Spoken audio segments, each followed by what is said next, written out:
What's up, fight fans? We're back at it with another edition of Round One Sports TV. Just doing it off my phone today, right now, because the Jamel Charlo fight just finished up against Jose Benavidez. It was a real interesting fight, but before we get into that fight, I just want to touch up on the fights that just took place. Man, Hector Luis Garcia, the Dominican fighter, you know, it kind of pissed me off because being a Latin man myself, I'm Puerto Rican, and I was rooting for the Dominican fighter, and he just didn't seem like he showed up. It seemed like Tank Davis took something away from him or something, because he didn't look like the same fighter at 130, like the dominant fighter. I thought he was gonna come in with more pressure, but Hector Luis Garcia, will he get another shot? Time will tell. But he has to get back at it. So as the Puerto Rican fighter goes, uh, man, his pressure was relentless, and he could take a shot.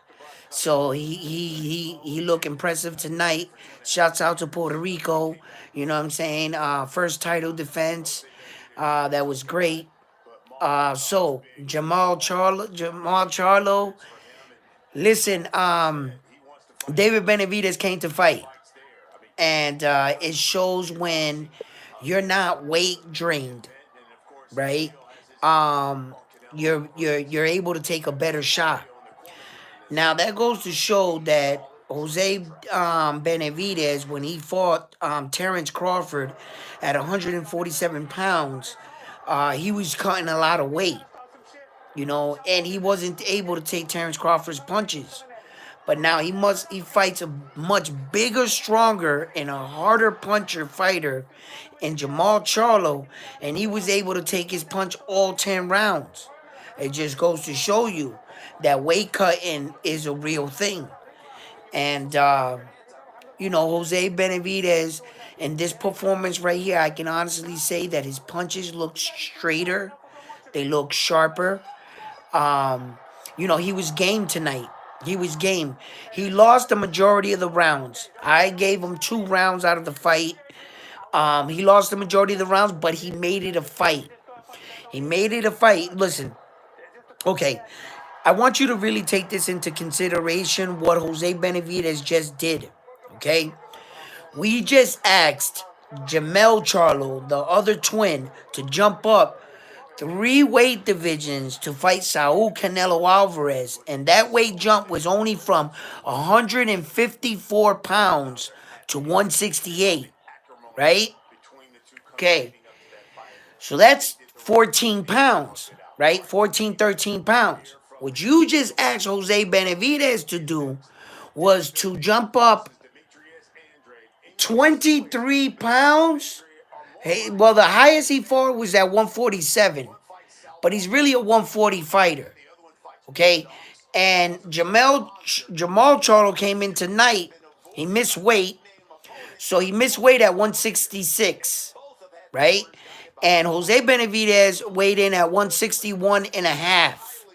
And he came in, Jamal Charlo, at 166 and a half, right? Okay. So what you were asking Jose Benavidez to do was a bigger jump than the twin did against Canelo Alvarez. But nobody wants to talk about that because they didn't really give him a big shot at this fight. They thought that Jamal Charlo was going to come in and probably knock him out, but they didn't know what they were going to expect.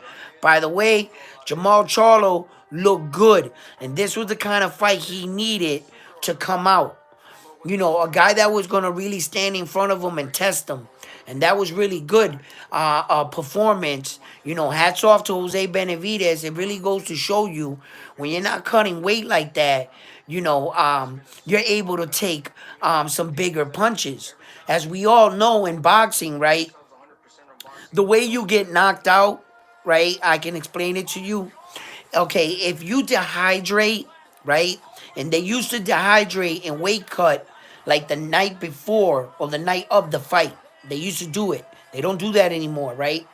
And the reason why is your brain is the last organ. It's the first organ to lose water, and it's the last organ to take it in. So when you weight drain, right, your brain is the first organ that all the water comes out of your body, out of your liver, all it fluctuates all the way out, but it's the last one to come in. So if your weight drained and you go into a fight like Errol Spence Jr., right? What happens is when you're dehydrated, the air pocket in your brain between the tissue is much larger. So when you whip like this, it causes that suction, and that's how you get knocked out. But when you're not weight drained and you got a lot of fluids and your brain is has a lot of water in it, the gap is much smaller. It's like this. So it takes a lot to knock you out. And that goes to show you when Jose Benavidez went in that ring with Jamal Charlo, a much bigger guy, he was able to take his punches. He didn't cut no weight. So that happened to be at his advantage. But like I reported, I knew that he was gonna be a step fighter. He was just gonna step, kind of like go in, and it looked like Jamal Charlo at the end of the fight really turned it up. He was gonna show Jose Benavidez, look, if I really wanted to like hurt you or just brute strength, it went to show that Jamal Charlo was also thinking 10 rounds in this fight. He needed the work. He needed to get in the ring and get some work in. What good is it to have 2.5 years all away from the sport and go in and knock your opponent out in the first, second, third round? We didn't really get to see nothing from you. The world would have not seen, and you didn't wouldn't have gotten any good work in an experienced fight. So Jamal Charlo looked good.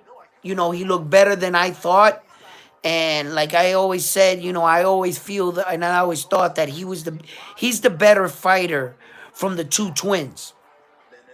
And just for a little side note here, right?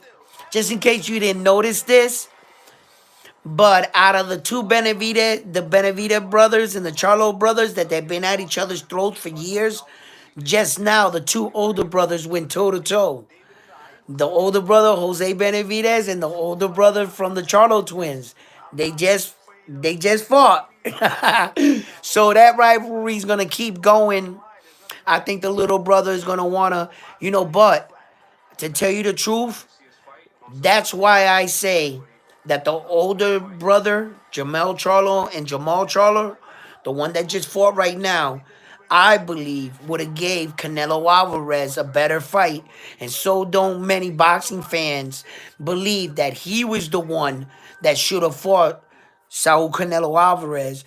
But let's all remember, he was offered a fight. He didn't take the fight. And that's why the little brother stepped into the fight. So we're gonna have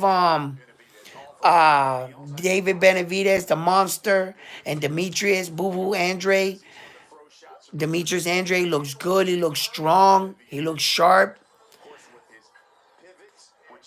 Nice, nice. He looks real good in the locker room right now. He's hitting some pads. Just looking him over real quick.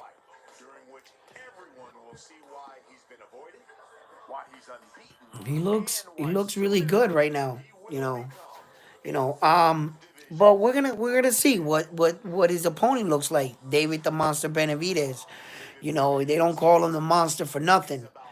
You know, his father just cornered his brother right now, and I was interested wanting to know if his father was going to come out for both fighters. Um, and you know, his father's not going to miss that. You know, his dad's he's gonna coach both. You know, so look at they even changed outfits already. Yeah, I thought they would do that. Oh yeah, David looks focused. He looks ready. This is gonna be a really good fight right here.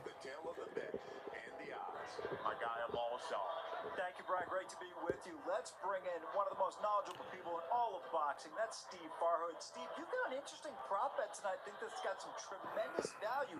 As we know, Benavidez is a big favorite on the money line at -390, and Andre is +290 the other way. Wow. So coming into the fight, David Benavidez is favored -390. Demetris Andrea is the underdog at +290. Benavidez. In rounds 10, 11, or 12. You're risking 100 to make 750. Benavidez does have a handful of late round stoppages on his record. That's not bad. If you take the under in this fight, you got into the 11th round. Take him out with 1 or 2 shots. That's an interesting bet, guy. That's a great bet. You know, Brian, when you look at the reason why you're getting such great odds on it, this is a guy that's been destroying people. 27 Wow. 23 by KO. So that's why you're getting that +750. This should be one heck of a main. Yeah, this is gonna be will there be a knockout in this fight?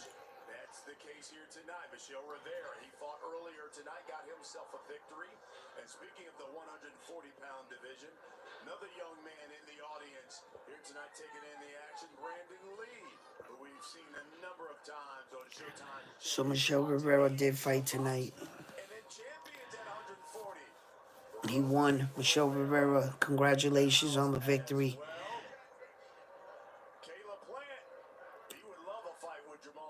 Man, I don't know why they didn't televise Michel Rivera's fight. Oh, there's a lot of champions in the house. Terrence Crawford's in the house. Floyd's in the house. Now, what I haven't seen is the other twin, Andre Berto. That was the last real fighter Floyd fought, Andre Berto, right? Before he fought like Connor and shit, right? But Andre Berto was his last fight, I believe.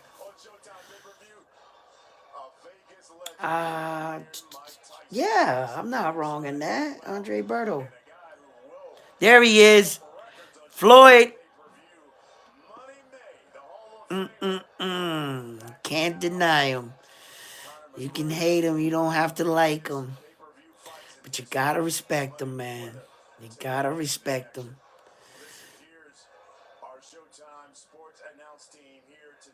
Oh, yeah. So many people are trying to chase him.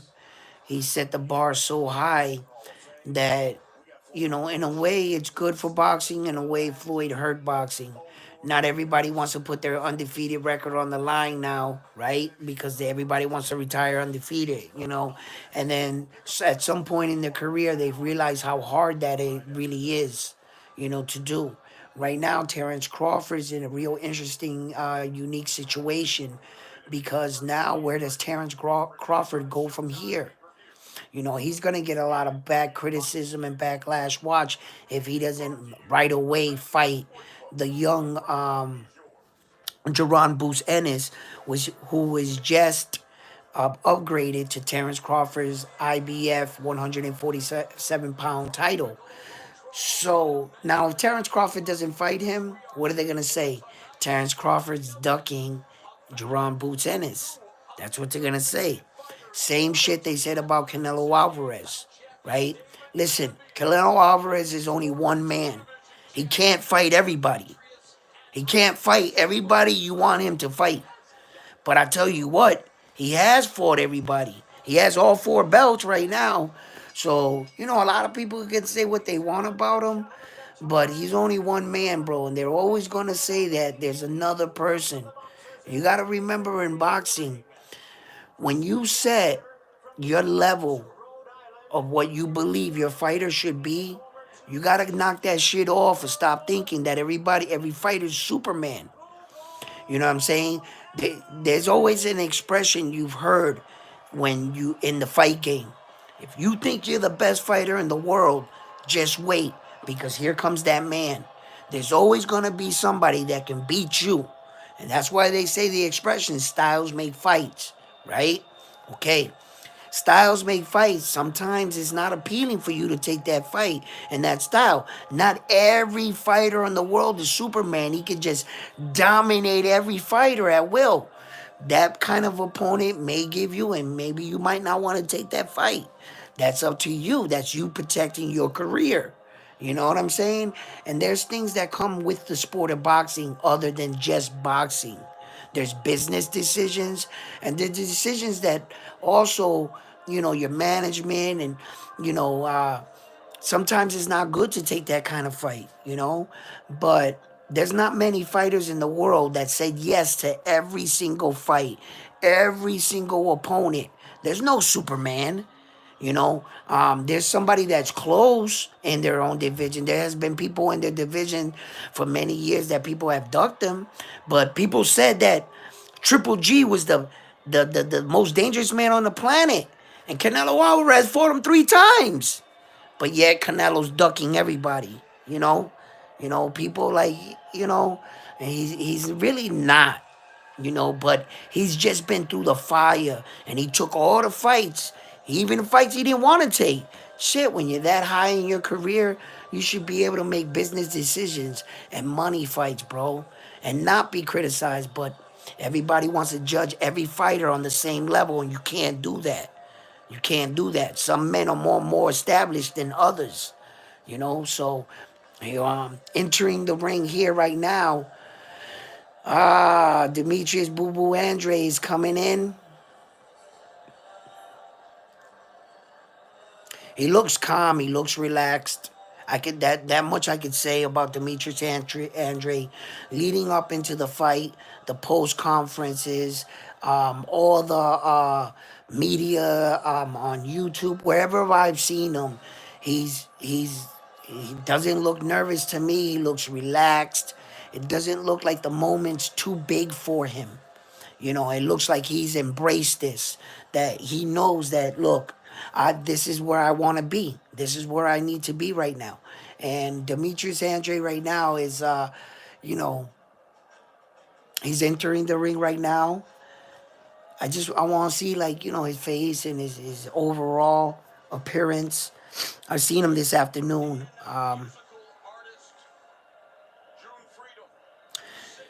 He was doing some warm-ups. He looked good. He looked good.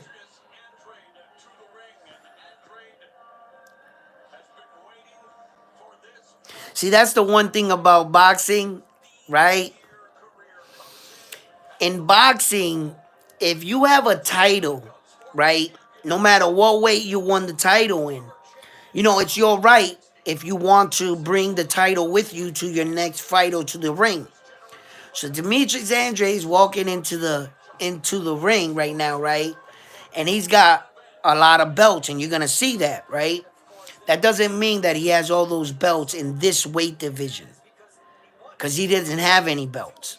Okay, tonight, look at his last bout, the seventh undisputed. What? Yep.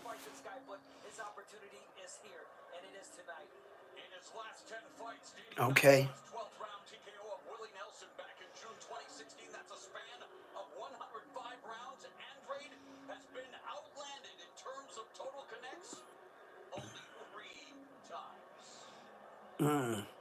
Good, good stat, good stat. But none of those fighters are David Benavidez. So, they can tell you stats of other fighters and stuff, and I find that humorous, you know. But that's why when you move up in level of quality of opponents, your fighter doesn't look as great, Sometimes they do. The great ones show that there's levels to this, you know. The beating that David the Monster Benavidez gave Caleb Plant was a bad beating at the end. I started thinking about, and somewhere in that fight, I remember, I don't know, I can't remember what round exactly, but I started thinking in the fight they should stop the fight. And if I'm ever thinking in a fight they should stop the fight, he was hurt, and David Benavidez was hurt, and Caleb Plant.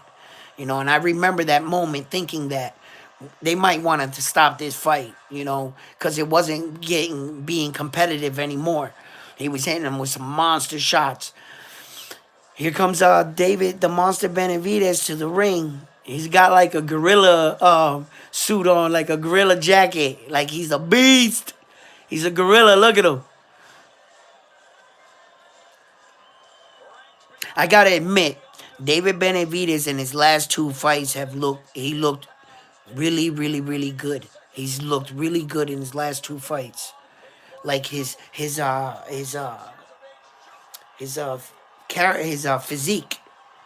his frame has looked tighter. Previous leading up into his last two fights, his body looked sluggish. It looked sloppier. He looked like a chubby boy that was in the division that was trying to cut weight. That's what kind of like body frame he had. I can't wait to see his body. Right, take his shirt off. Let me see. Let me see. Pause. You know what I mean? Monster KO here tonight. Not too many people are 10-year pros at the age of 26. He is, and we've chronicled the fact that parts of that journey 10-year pro at age 26. And he finally shaved off that chest hair. That shit wasn't doing him no justice in the other fights. fights for boxing fans. The fight with Caleb Platt was in a ring 22 by 22 feet. This one tonight, 20 by 20. You know how men like do when we first get our first chest hair. We like, yeah. See, look on the avatar tail of the tape. He got all his chest hair, right? When you're young, you get your first chest hair. You're like, yeah, I'm gonna rock that, right? And then you get a little older, and you're like, maybe I don't want it. You know what I mean? Okay, 26, 35. You know, Demetris Andrea is 35 years old. David Benavidez is 26. Uh,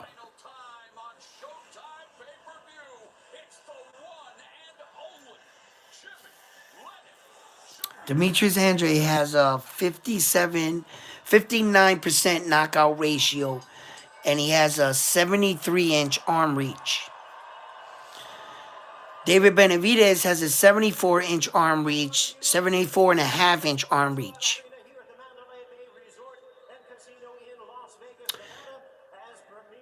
And he has much higher knockout ratio, being the fact that he has 27 fights and 23 knockouts, which means he only not knocked out 4 people. So his knockout ratio has to be around 79%, 80, 82, somewhere around there. Now, Yoya Inoue has a 90 knockout ratio. He only not knocked out 3 people, and he has a 90. So he has to have like a 88, 87%. Introducing our three judges scoring from ringside. From Nevada, Tim Cheatham. From Oklahoma, David Sutherland. And from New Jersey, Steve Weisfeld. Introducing our third man to the ring, the referee in charge. He will be giving instructions after the introductions, Thomas Taylor. All right, fans, here Let's we go. I promised the world an oh shit moment. A wow moment. I said in this fight, there's going to be an oh shit moment. You're going to jump out of your seat and be like, oh shit. That's what I said in this fight's going to happen. Let's see if I'm right. Casino in Las Vegas. It's showtime. It can come either way. Demetris Andrea or David Benavidez. But I think it's going to come from David Benavidez. He's a little too smart to get caught with what Demetris Andrea is bringing to the table. You know, when you take into consideration a fighter's pedigree, right? If David Benavidez is 26 years old and he's been a pro for 10 years and he's like, what does that tell you? Take 20, you do the math, bro. Do the math. He's been boxing as a pro for 10 years. He's 26.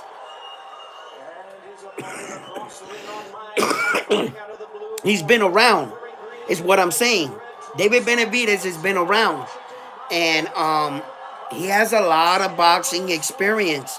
And as you can see in his older brother, that he just fared well and handled himself against Jamal Charlo. And I try to tell you, in their gym, there's no lack of training sparring partners. The experience those two brothers have is like leaps and bounds in some gyms and some fighters. You know, they got fighters coming in and out of there all the time. That's why I believe that Demetris Andrea isn't really bringing anything that I believe that David Benavidez hasn't been against. You know, it's whether or not Demetris Andrea can do it better than anybody he's been in front of. And that's what you got to find out. Is he slicker? You know, is he gonna actually, do something where that it causes David Benavidez problems tonight? You know, so we're about to find out.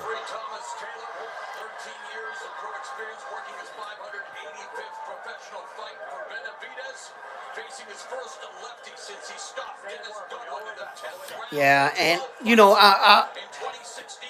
lefties can always be tricky. Demetris Andre, it's going to be the right hand over the top, over the jab. That's going to be his punch. You know, David Benavidez is going to have to come over his right. Look.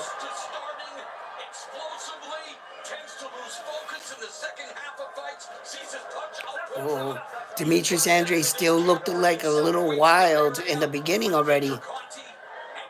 Like his movement, but that can trick you because he's sharp with his punches.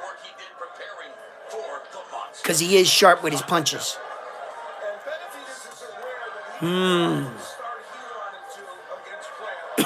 Oh, little off balance body shot. David Benavidez has his left a little low for me. His little left hand.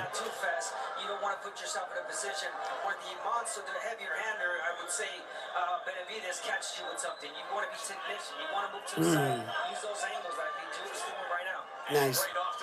Good jab. David Benavidez is just stepping in, using the jab. He just went down to the body.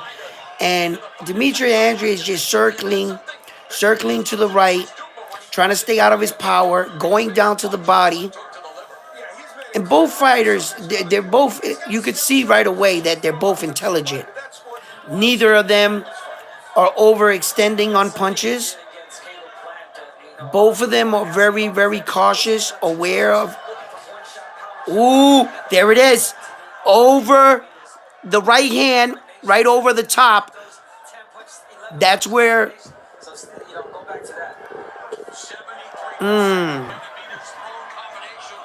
Demetris Andrea is blocking a lot of these shots. He is blocking.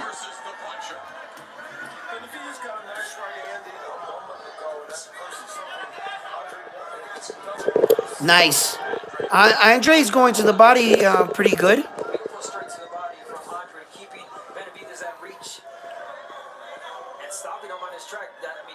That's a shot that definitely hurt you. You know, a lot of people think that, those are punches that sometimes you catch, but they hurt.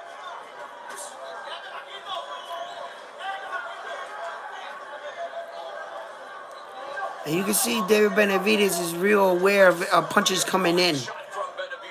He's choosing his punches. Ooh, nice. Oh, nice straight right from Demetris Andrea.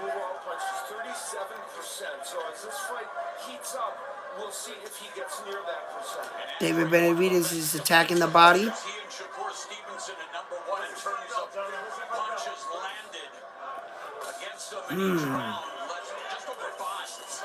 Ooh.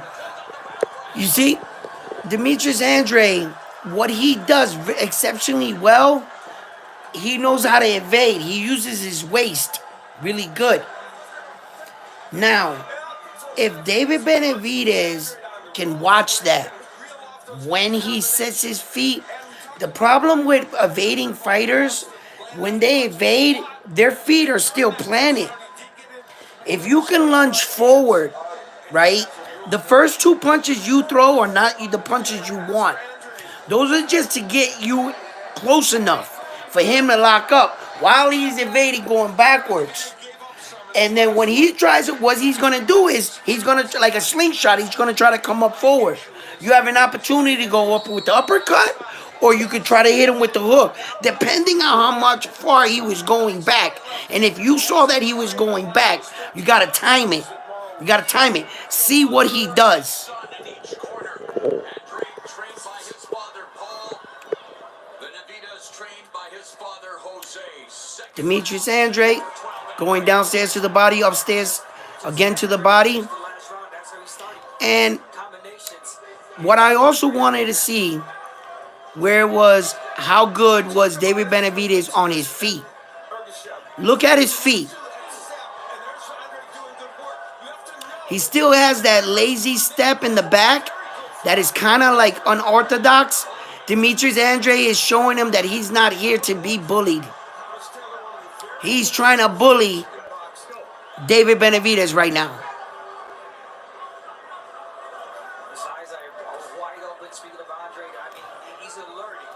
David Benavidez looks a little lighter on his feet, but still a little flat-footed. Like I said, none of these fighters got like we're gonna run. Looking to use that jab from the southpaw stance, flashes it there, moving to his right, which of course he's been successful. I don't want David Benavidez to get lulled to sleep by Demetris Andrea always lowering down. I think he's gonna spring a punch over the top.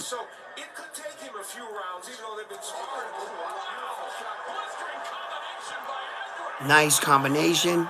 Didn't really do anything.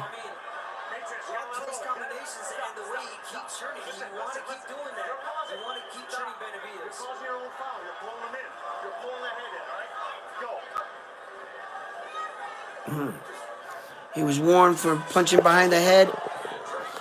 Benavidez. Andre was complaining about it.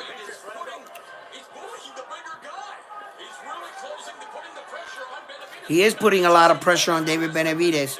I've seen this before. I've seen fighters put pressure like this, like a fast start. But he's gonna have to be able to sustain this, and he's wasting a lot of energy. And one thing about Demetris Andrea is that at some point in the fight, he falls asleep. If it's up to David Benavidez to recognize that moment when he's trying to take time off.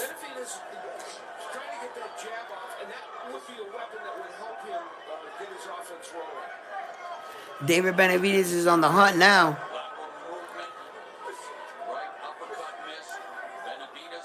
Look at David Benavidez' footwork.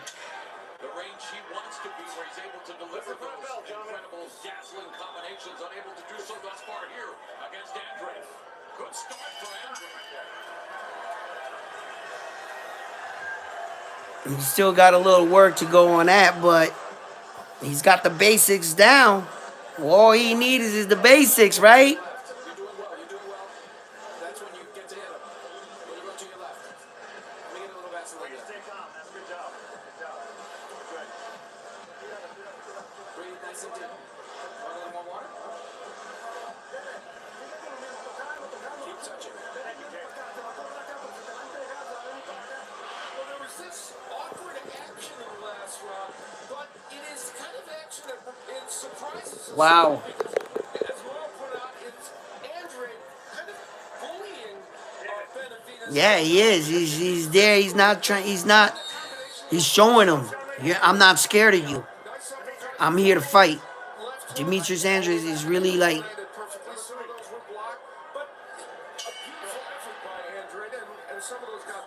I think it's 1-1 right now. Benavidez, a Mexican monster, almost created an international incident. Benavidez' grandmother's from Ecuador, so she would have a little love. So he is only the monster from now on. He's Mexican, Ecuadorian, American, and their Andre goes to the body, maybe a little love. You don't want to make your grandmother mad at you for, and even Mike Tyson shouldn't do it. Yeah, Benavidez got to start closer. They're both car feeling each other out still. Ooh, Demetris Andrea is athletic. He might be a little unorthodox, but the one thing he is athletic. These early rounds, Andre expected to win some of these early rounds. And I'm telling you, he had bantam, which we've said in the keys. And Benavidez, it takes him, it just does take him for 3 or 4 rounds to really get it done. There's a lot of You see, doesn't diminish what Andre's doing. Demetris Andrea ain't boxing like your traditional sense boxer. And when you fight guys like this, shit like this can happen. Look, Really smart fight. He definitely know he studied Benavidez so well. He's doing a lot of things, fighting from the outside, smothering Benavidez' offense, yeah, fighting the inside, churning him. I mean, just brilliant so far from yeah. That's good when a fighter understands that there's more to just boxing. different things. You can do different things in there to discourage your opponent. Don't stand in front of him. Demetris Andrea, the one thing he's doing right now is he is moving, which I didn't expect him to do too much of. I knew his footwork was going to be like moving like that. Yeah. There's a difference between running and evading.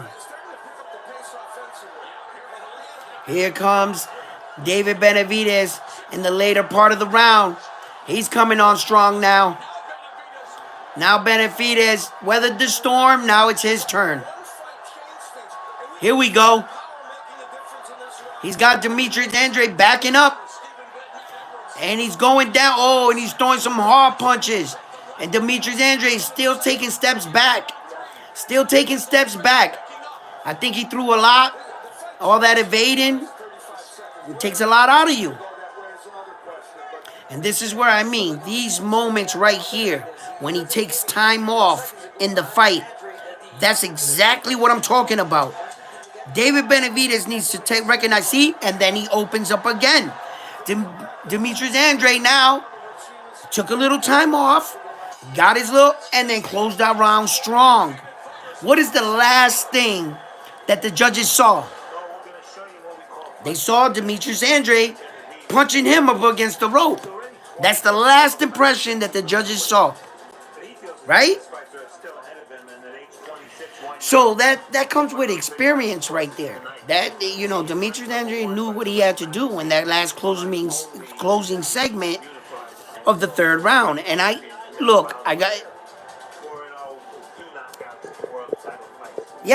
give that round to Demetris Andrea. He did good work in the first half of the round. He did good work in the middle half, and he did good work at the end. David Benavidez had his moments in the round, in between. But I think the better shots were landed by Demetris Andrea in the third. So right now, I think I got it 2-1 right now, Demetris Andrea.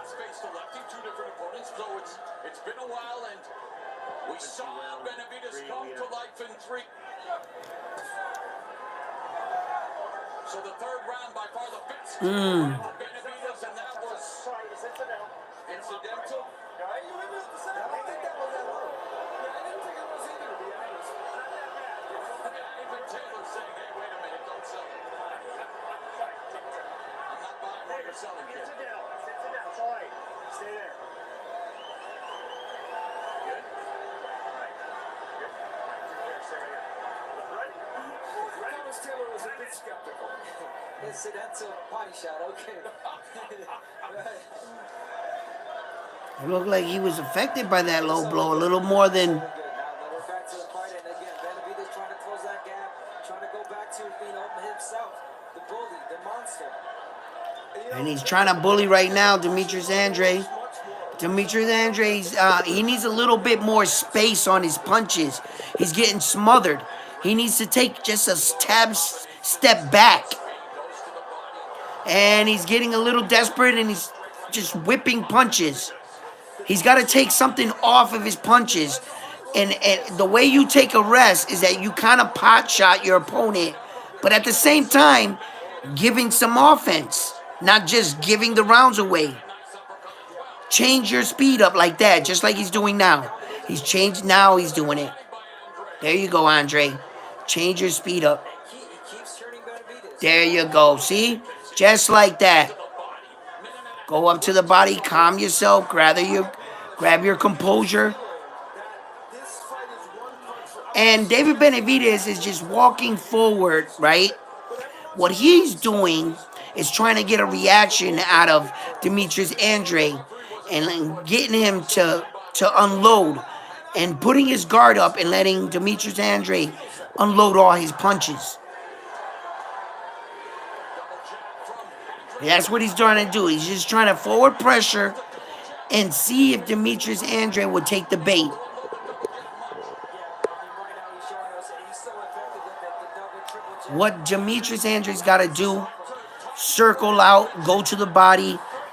Don't go to the side in the body. Go right up the middle. we'll see. It might not be Hit him to the middle of the stomach. It'll surprise Benavidez right now because he's aware of the outside body shots right now. If he makes a short punch into the body like that, that's where he should be hitting him. He could surprise him to the middle. Yeah, just like that. Because David Benavidez is very look at his arms. He's very aware of the outside body shot. Oh, he knocked him out. Knocked him down with that one.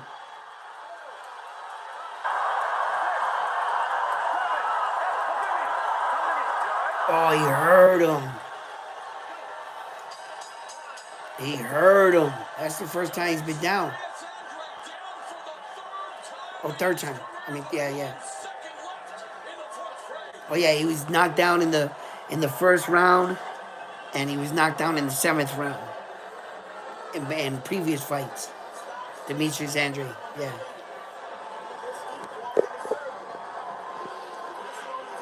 That was a hard punch. it felt like something was going to happen to Paulo. Oh, Right hand hurt Andre and sent him down. And we'll get another look at it here. Just wow. put it right. The left hand was up for Andre, but he placed it perfectly. Yeah, you can see how David just loaded up with that right hand. He pulls back. There it is. And boom. Right in the face of Andre. That definitely hurt him, put him down. The power of David Benavidez. He was going down regardless. Round number 5, Demetris Andrea was knocked down against Atlantis Fox in 2017. It was really a slip. The video Come on, man. punch landed. Damn. November 20 Demetris Andrea. against Vanes Martirosyan. Ooh. And down David Benavidez is just a monster. He is just a monster. Now he just, oh, it's just a matter of time. It is just a matter of time. I told you there was going to be a knockout in this fight. An oh wow moment. Andre trying to keep him off with the jab. And the problem is Oh, Andre's hurt. bunch of good punches in the first couple rounds, but But he can block. He can block. Punch when you need to. And another thing, the problem is he's not doing it. Demetris Andrea's in survival mode right now. He's just trying to. He doesn't really look like he got his feet underneath him all the way. He's stepping to the right, but his angle isn't right. Overhand. Ooh, overhand lefts for David the Monster Benavidez is there. Oh, that uppercut was vicious. Oh, he's in survival mode, straight survival mode. Demetris Andrea is just hanging on right now. Oh, he got hit with another big shot.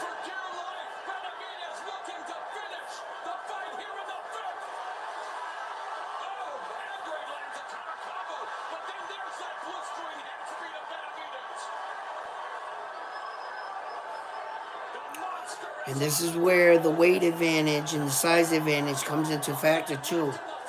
applied with skills, of course. Body shot by Benavidez. But Demetris Andrea, this is his only second fight in this division. Benavidez has grew up in this division. Cuffing right hand. There's the overhand. Oh, oh, how is Demetris Andrea still up? He's absorbed a lot of damage right now. Those body shots are amazing. But he's still in the fight. He's still punching. Who said Benavidez couldn't fight a boxer? Yeah. I mean, I'm not going to really say that Demetris Andrea is your traditional boxer. inspirational for last fight. I would categorize him more as a brawler boxer. Once the volume machine starts rolling, it's hard to stop. I wouldn't say he's a pure boxer like these guys are selling it. Andre fighting valiantly.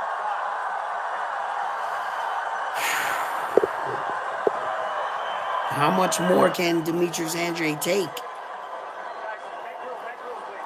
That's all that's in, I don't think Demetris Andrea got enough power in his punches right now at this point in the fight.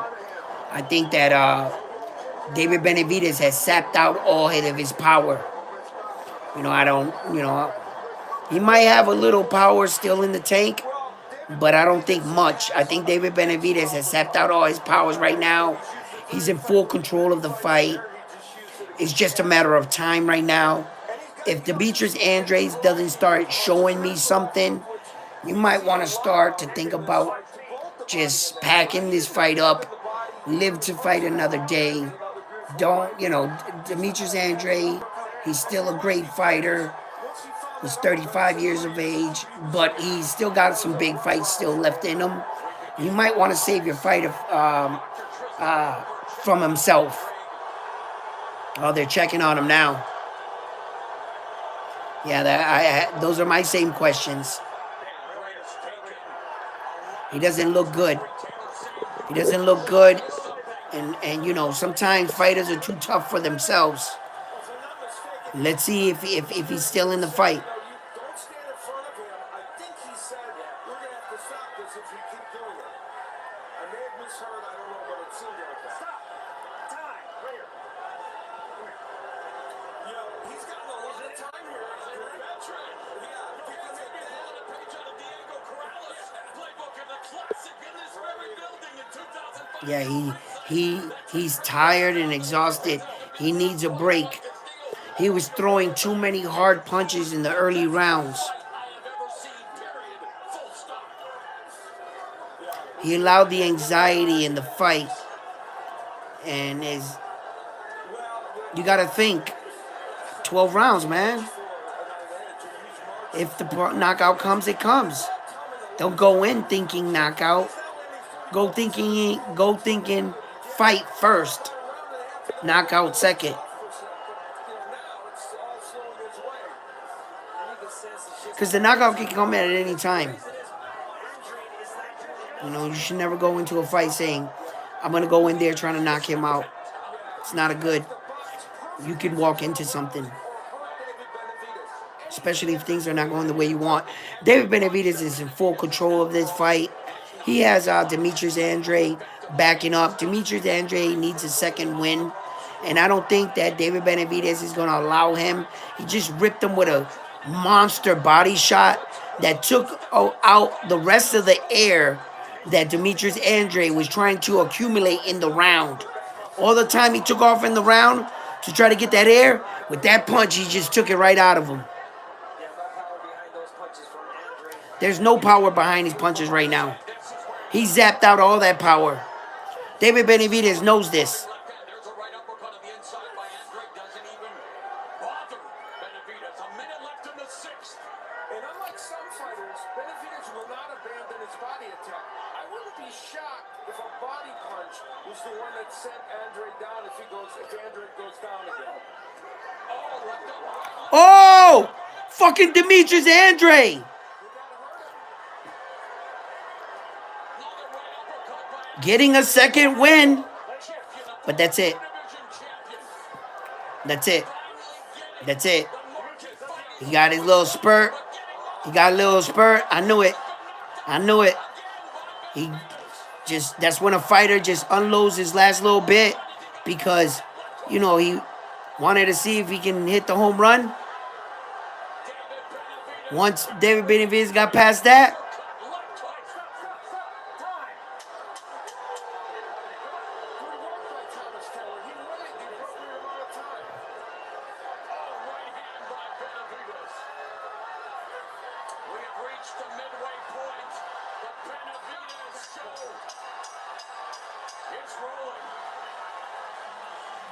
yeah, he's tired.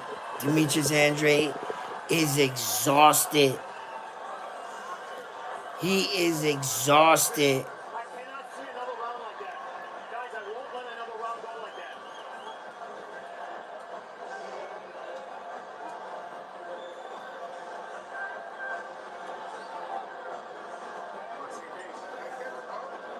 Guys, I'm not going to watch that again, all right? They stopped the fight. They stopped the fight. Wow. They stopped it. He was just taking too much damage. He was taking too many big shots, man. It was the right thing to do. He was just the better man tonight. Demetris Andrea, hats off to you, daring to be great. And these two men had to come together to give us this fight, so that we can get the best fighting the best at 168.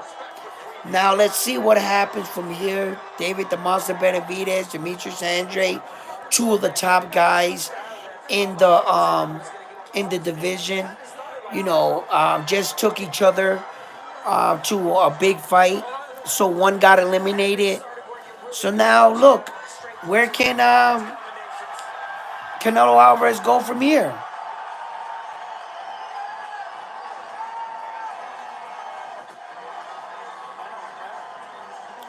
What? His bro lost. He needs to win this one.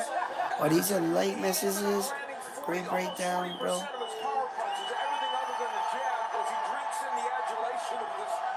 Ah.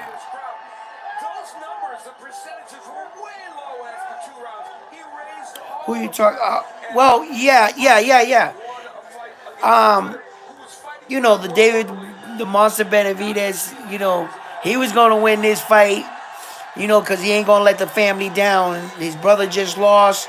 He was going to come out here and take it out on Demetris Andrea, right?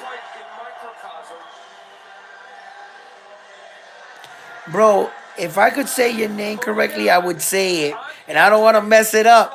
I'm bad with names and shit.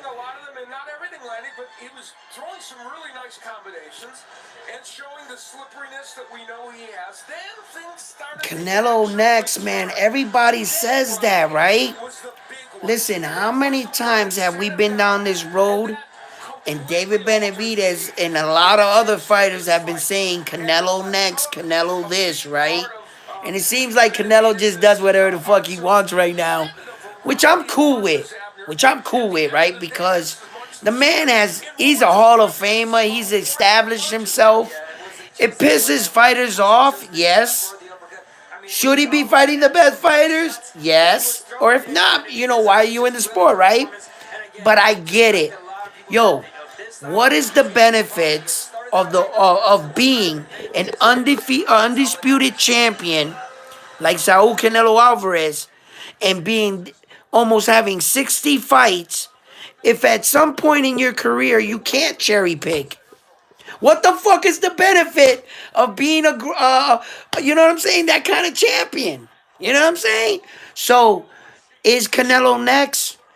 That should be the fight. Without a doubt. You are 100% right? Because David Benavidez and Canelo Alvarez needs to get this fight together. Now, if you ask me, at one point, I did think that Canelo Alvarez was ducking David Benavidez, right? Then, as in a business standpoint, I started thinking of it a little differently, right? What if he was letting David Benavidez become the fighter that he is now? The big name that he is now? Because now if he fights David Benavidez, that fight would even be massiver. It would be even more bigger if he would have fought him 3 years prior. Because now David Benavidez is proving and showing that he deserves this shot at this title at Canelo Alvarez. 3 years ago, I could see where Canelo Alvarez was like, bro, I know you guys want me to fight everybody, but pump your brakes. I got some fights already scheduled. Okay, okay, I'll give you that. I'll give you that, Canelo. But now David Benavidez has earned the right. Not only did he beat the number one guy, he got the interim title, and he got a title eliminator fight. He did all three things to try to fight Canelo. Let's see if Canelo accepts the fight. Let's see what Canelo's going to do from here. But like I said before, what we just asked Jose Benavidez to do, just to remind you, he jumped up way more weight than Jamel Charlo did to fight Canelo Alvarez. He only jumped up 3 divisions. Jose Benavidez, what he just did tonight, he just basically went, look, Jamel Charlo came up from 154 to 168. You're talking about a real 140-pound fighter, and Jose Benavidez, he's 140 pounds. He fought at 147, okay, but he's a real 40-pounder. You mean to tell me this motherfucker just jumped up 26 pounds to fight, and he did that against... Yo, hats off to Jose Benavidez, bro. He didn't get knocked out, man. He took his punches. That was impressive, bro. That was fucking impressive. He did better than the other Charlo twin against Canelo Alvarez, if you ask me. And it was a more weight jump.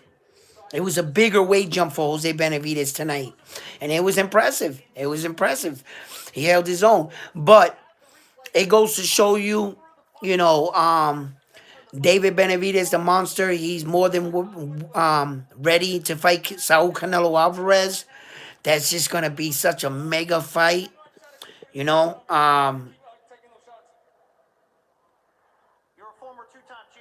Whoa. Yeah, man. Listen, I told you we was going to get that whoa moment. How many people out there picked Demetris Andrea quitting on the stoop? I'll wait. How many of you out there picked Demetris Andrea quitting? All you guys picked was either he was going to knock him out or get knocked out, or it was a 12-round decision. How many of you had him quitting on his stool? Man, he was just he beat him. Chang, what up, my man? It would be, bro. I agree. Yeah.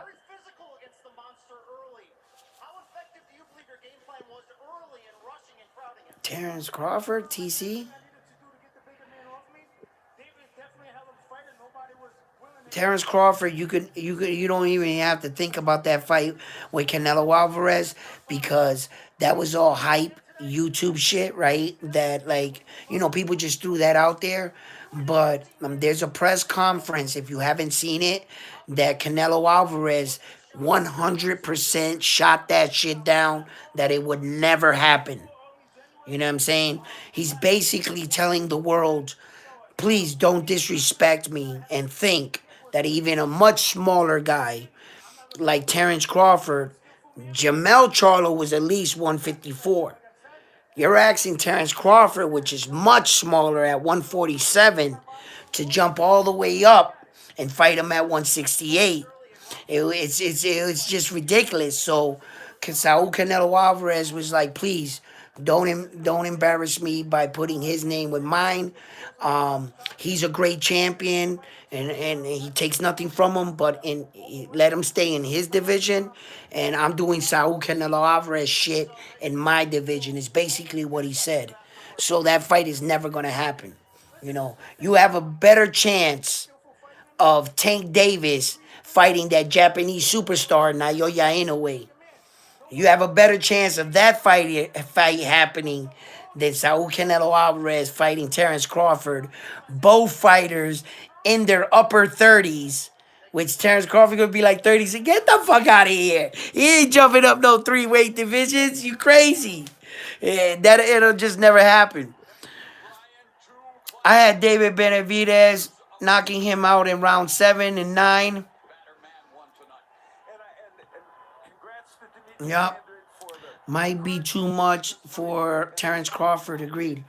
Yeah, it just might be. At some point, size matters, right? When you're in this sport, because you got to think about it, right? We're talking about professional boxers that these guys know how they're trained to throw their punches. Where a few pounds is it matters. In fact, if size didn't matter so much, then why did they just fine the Charlo twin $238,000 tonight for coming over 3 pounds overweight, 3.5 pounds overweight. He has to pay in fines tonight for every pound he came in overweight and that half a pound, which that adds up to about 236,000 dollars. I kind of did the math earlier. I forgot what I came up with the number, but yeah, because every pound matters. Because these are trained fighters that know exactly how to use their torque. You can get fucking killed, bro, getting hit by a professional. That's why these man's hands are registered. So look, it was a good night for boxing. Michelle Rivera, if you didn't get to see that fight, I didn't get to see it. It was earlier in the prelims. Michelle Ali Rivera got a victory. Um, you know, Me, myself, being Puerto Rican, I was supporting Hector Luis Garcia, the Dominican fighter. He's a Latin fighter, bro. And I get behind my Latin fighters, man. But it pisses me off, man, when I see, these Dominican fighters, man, that sometimes I don't feel like they got that, like that eye of the tiger, man, that fucking fire, bro. Was it me, or was it like it looked like Javante Davis took his vision for real? Like, he just wasn't fighting like a champion, man. But the Boricuas got the win for us, for the Latin people, also for the Dominican people too, as well, that was supporting him. We got a win tonight, and that's great. You know, and then we saw two very, very high contested fights until it wasn't. Until it wasn't. You know, the Demetris Andre and David Benavidez fight was competitive until it wasn't. Once David Benavidez landed that one big bomb, you know, that really hurt Demetrius Andre, he never really recovered from that. And David Benavidez was not going to allow him to recover. And that's what you're supposed to do. As far as his brother, uh, you know, he can take a moral victory. A moral victory that he went in there with Jamal Charlo, and he didn't get knocked out. He didn't get knocked out. He fared up well, jumping up all those weight divisions. What was it? What is that? A 5 weight division jump? 4 division weight jump? Like, it was fucking ridiculous.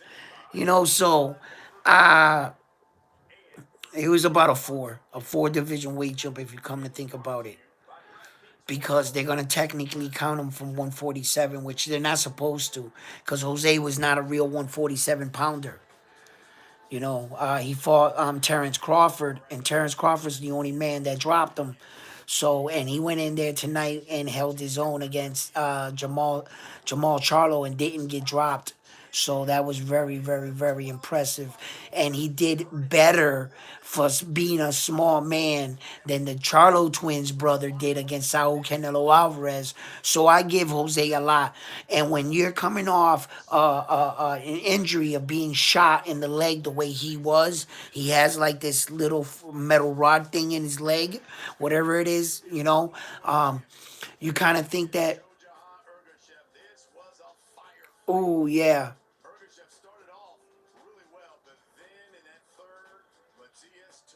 Matias kept his composure in his fight too, and Matias took care of business.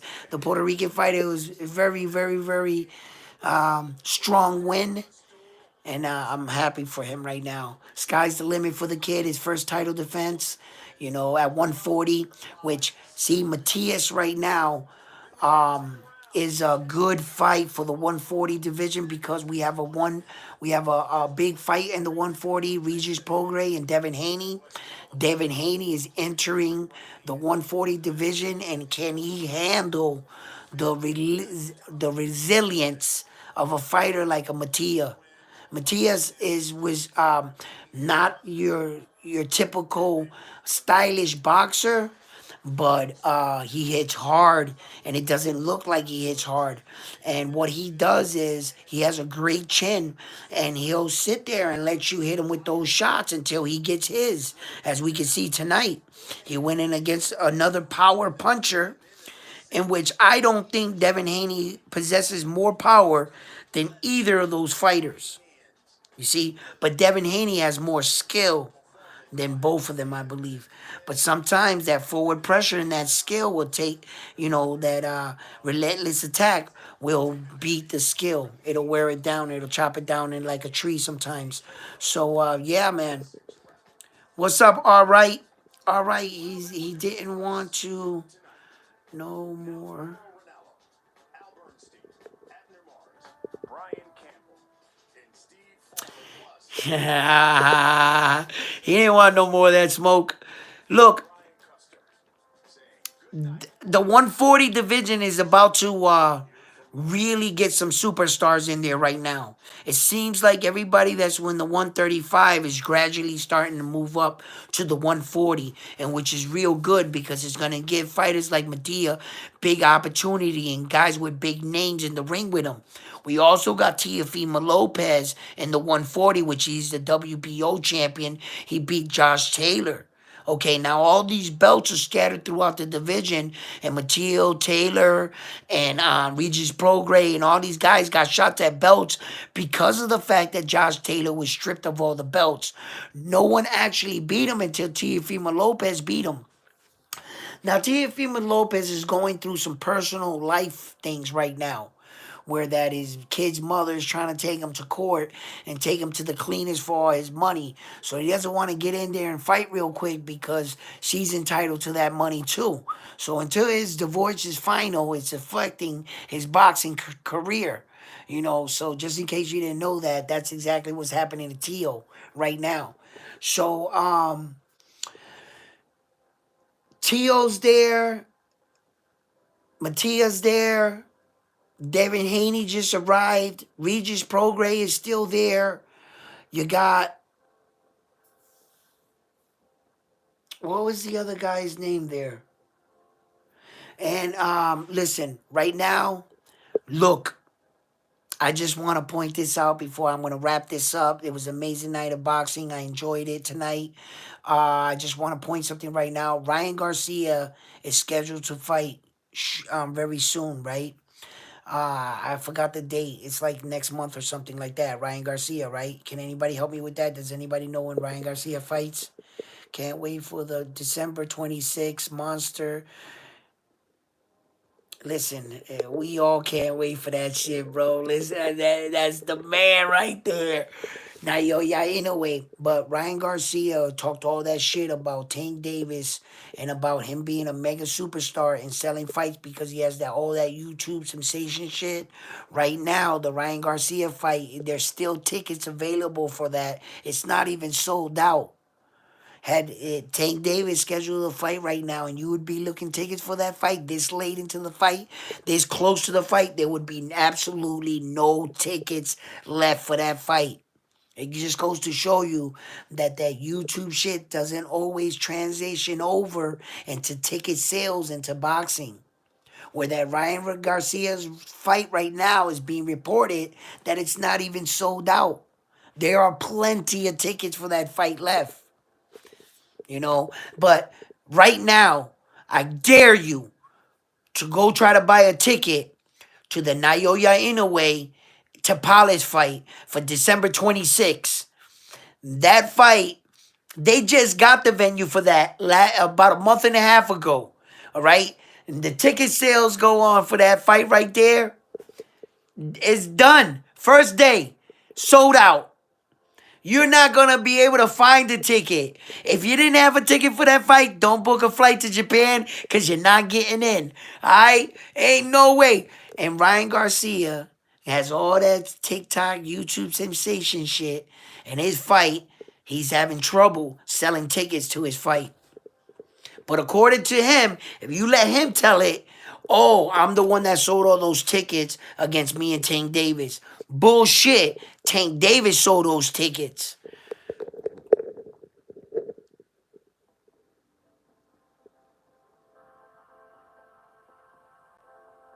That was a perfect dancing partner for Tank. Yeah. Oh, yeah. Oh, yeah. Tank Davis is the real ticket seller. That's right, he is. You know what I'm saying? That's why, if the stars line up the way we would like them to be, line up right, in a perfect world, Devin Haney wins that fight against Regis Prograis, and the next fight for Devin Haney is against Tank Davis. Somehow. Okay? Whether they fight at the 135, whether they fight at the 140, and Devin Haney, or whether they fight at a catch weight in between 140 and 135. I don't care how they fight, but I would like to see that fight so that a lot of questions could be answered. Because pretty soon there's not going to be anybody left. Shakur Stevenson dropped an egg, and like none of us really want to see him in the mix right now until he proves himself once again. So there's not many big fights for Tank Davis, and he kind of put himself in a hole where that everybody's expecting big mega fights, but I'm not sure if these fights align with his legacy. Like, what has he proven? Listen, I've talked about this many of times. I believe if Tank Davis got himself serious and he dropped down in weight, he could have beat Hector Luis Garcia for that WBA title, and he could beat the rest of those guys in that division. And he would get all four belts. But hopefully when he retires, he can drag that bag of money into the Hall of Fame with him and say, "Hey, look what I got, a bag of money." How many belts did you win? One. Tank Davis has one real belt. Just one. That's it. Well, in one division. I think he got a WBA in the 130. He had got two of them. And he lost one on the scale, and then he had got the other one.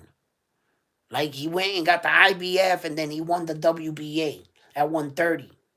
Right? And I think maybe one of them was the interim. I gotta check back up on my shit. I haven't been up on Tank Davis in a while. But I do know that the only legit title that he got was at 130.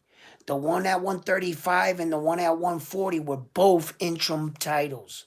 So, you know, they'll always give you acknowledge for them. You know what I'm saying? If I want an interim title, on my personal, I'm a fucking champion.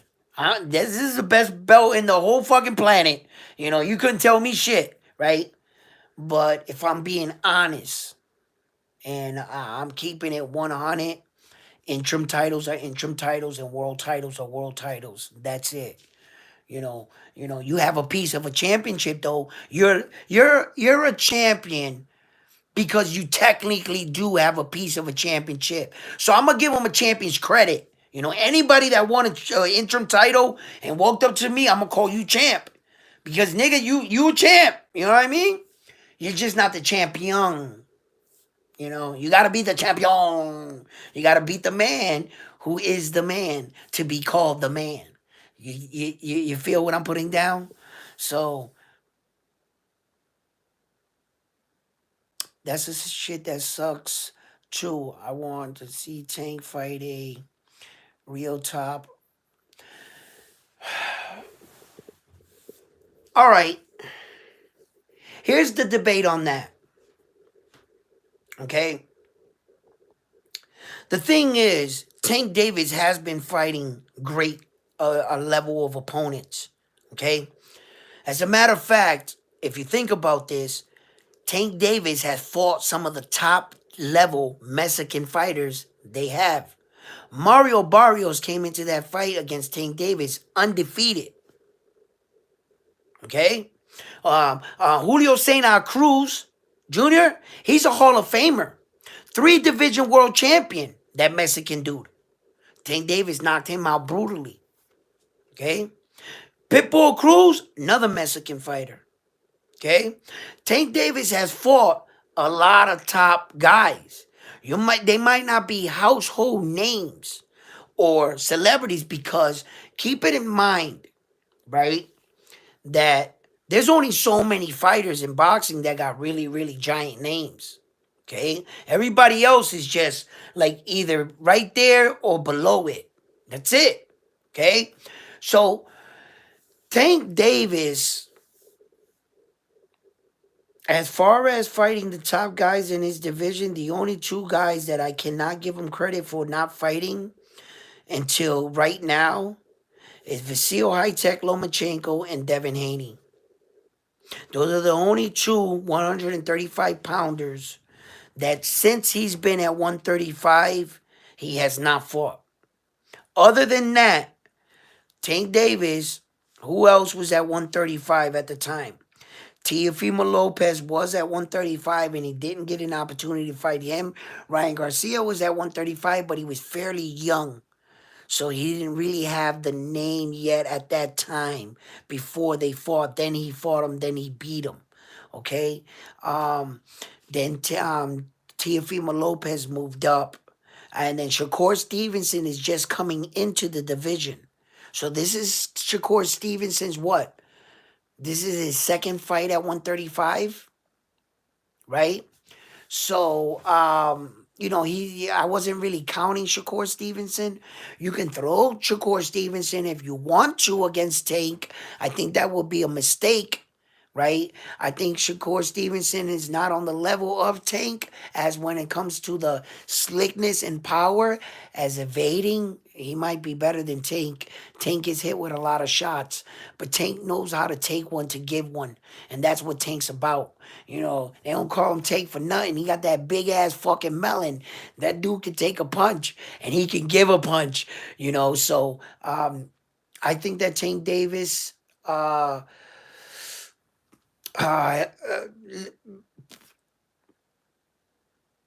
yeah, yeah. The problem was what happened with Tank Davis's situation is that Devin Haney got there first. When Lomachenko had the 3 belts, that's what fucked everything up. See, you only had to beat one guy. When Loma fought Tio, the belts went there, and then Loma fucked around and lost to his mandatory, which was George Camboza. Then George Camboza took the belts and took them to Australia, and Devin Haney chased them down. You see? So there wasn't a real sense of top 135 pounders, right? Because George Camboza wasn't one of the top 135 pounders. He just happened to beat the man that beat the man. You see? So, and then Devin Haney went and took that outrageous deal, right, to go chase him in Australia, which was ridiculous, right? Not only did Devin Haney had to sign to Top Rank to get the fight for 3-fight deal, he had to give him a rematch clause. He had to make him the A side, and he had to make sure allow him to take $10 million and Devin Haney take $2.3 million to accept that fight against George Camboza. Devin Haney basically bent over backwards. He said basically, I'll fight him for free. Just give me a shot at those 4 belts. Legacy. That's daring to be great. Then, because Devin Haney believed and he gambled on himself. You see, he was like, yo, I'll gamble on myself. He said, if I beat this dude and I get the belts, guess what? He's going to have to rematch me. And in the rematch, I'm going to get paid and I'm going to beat him again. And that's exactly what he did. And then that fucked everything up for Tank Davis and fighters like Tank Davis. Because Tank Davis was left in the division, right, where now the superstars in the division were exiting the division. Javante Davis was there basically by himself. Teofimo Lopez left. Devin Haney's out there fighting all these fucking big fights on the side. And where did that leave Tank Davis? Where did that leave him? Money fights. That's where it left him. And he went and got Ryan Garcia. And that was a good dancing partner for him for revenue. And they sold out there, and then he beat Hector Luis Garcia on a tune-up fight to get to prepared for that fight. In which I remember now, Ryan Garcia turned down his tune-up fight because he said, "Oh, I'm good enough to beat him. I don't need a tune-up fight," and went up there and fucking embarrassed himself in front of the entire world, and everybody was like, "Oh, Ryan, good try." No, Ryan, you look like an amateur boxer that got beat the fuck up by Tank Davis by a body shot that he called 3 weeks prior in an interview and said, "All you got is a hook. I'm gonna hit you in the body and knock you out." And he did exactly. Come on, man. You can't have dudes calling their shot on you, bro. That's exposing you. In boxing, a motherfucker standing there like at the diamond, like calling a home run. Bro, if you could call your shot in a boxing match, like just sit there and be like, hey, it's gonna go like this, and this. I'm gonna hit him with a right, knock him out. And you go in there and do exactly that, that's bad. That is bad. You know. So that's just like telling the world your opponent's not on your level. And that's you don't want that. You don't want that. And somehow, some way, the world just went to Ryan Garcia. Oh, because he's fucking handsome and shit, I guess.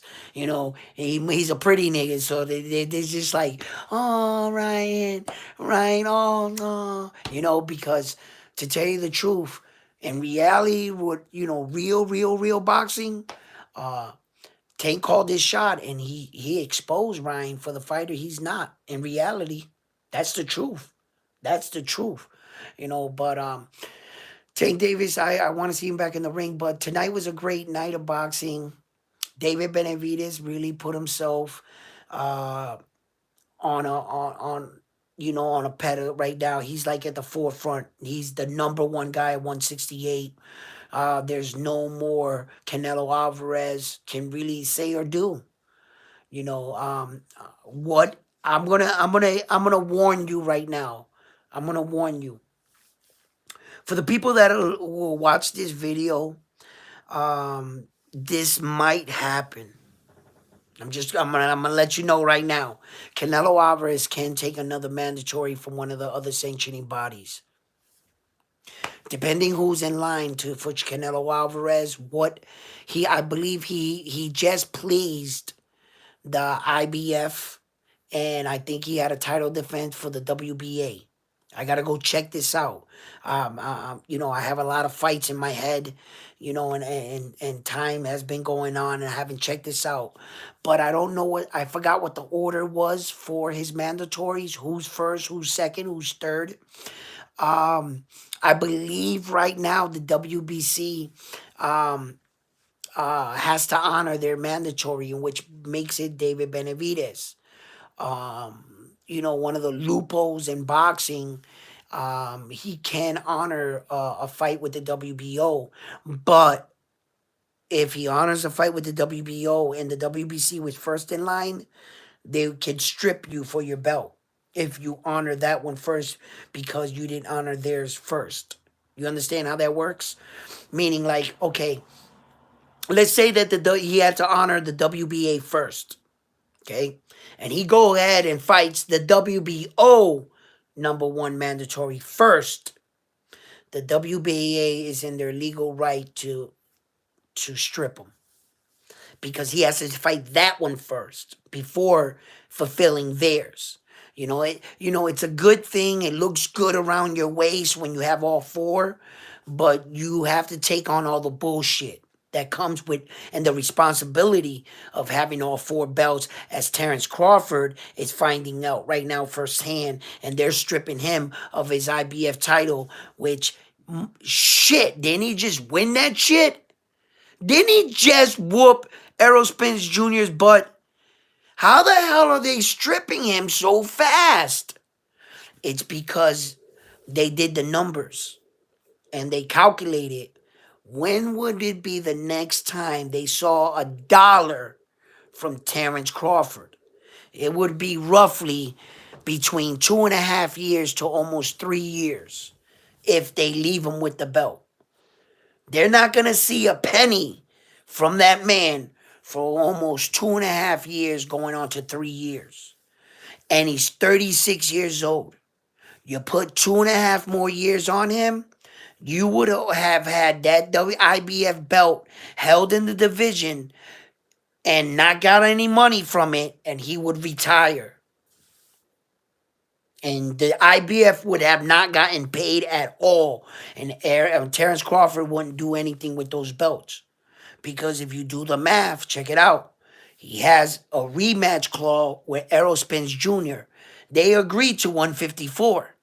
So at 154, the IBF is not getting paid at 147, right? Okay. Think of the time that it's going to take them to put the Errol Spence Jr. fight together. It'll be about another 6 months from now, right? 6, 7, 8 months, right? Okay. When he finishes up on that fight, okay, if he was to take another fight and try to dare to be great to fight Canelo Alvarez or fight one of the Jamal Charlo twins, the Charlo twins, right? That fight would take a year to put together. He's 38 years old at this point. He's never going to defend them 147 titles. And the IBF saw that. And as a business decision, they said, you know what? We're not going to make another dollar off Terrence Crawford. Take the belt from him, give it to Jerron Boots Ennis. He's scheduled to have a fight. Ching, ching, ching, ching. He's a young champion. He's about to defend the title. That's the first title defense. Ching, ching, ching, ching. Terrence Crawford will never defend none of those belts at 147 again. And he's going to retire without defending any of those belts. Mark my words.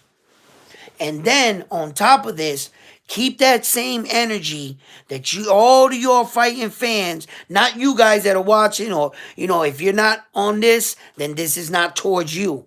But to the fighting fans that are always saying that Canelo Alvarez is ducking everybody, keep that same energy when Terrence Crawford needs to fight Jerron Boots Ennis. And if he doesn't fight Jerron Boots Ennis in his next fight, like you guys are always saying, duck, duck, duck, duck on Canelo Alvarez, right? Then if he's not a duck, then Terrence Crawford needs to fight him. And be prepared. If Terrence Crawford don't fight him, then what the fuck was that? Then he's ducking him. Because they literally took his belt from him and gave it to that man right there. That should be your next obligation, you would think, right? It's just not going to happen like that. I'm just trying to tell y'all that, there's things to this. But right now, I'm done with all this fucking bullshit with Saul Canelo Alvarez. I'm critical on him, but I'm not biased towards him, and I'm not fake. The man can fight. The man can fucking fight. Canelo Alvarez can fight, and he's he hasn't had these fights for a reason, and let him prove the world wrong. Can he go in there and beat David Benavidez? The way David Benavidez fought tonight, I don't know. That's gonna be a tough one but Saul Canelo Alvarez, man, if anybody can beat David the Monster Benavidez, it's Saul Canelo Alvarez. That's the fight to have to be made, you know. Um,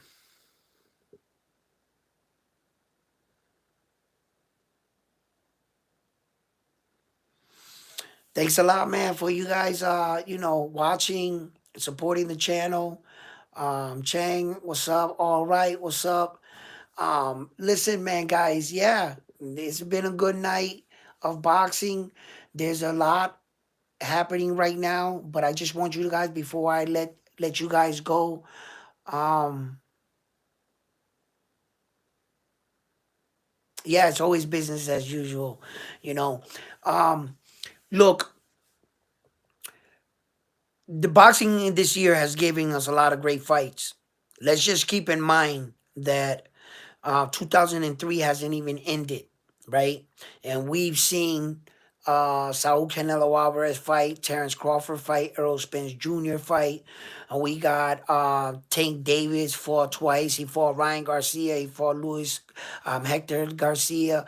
We saw David Benavidez fight twice this year already. He fought against Caleb Plant, and he just ended the night right now against Demetris Andrea.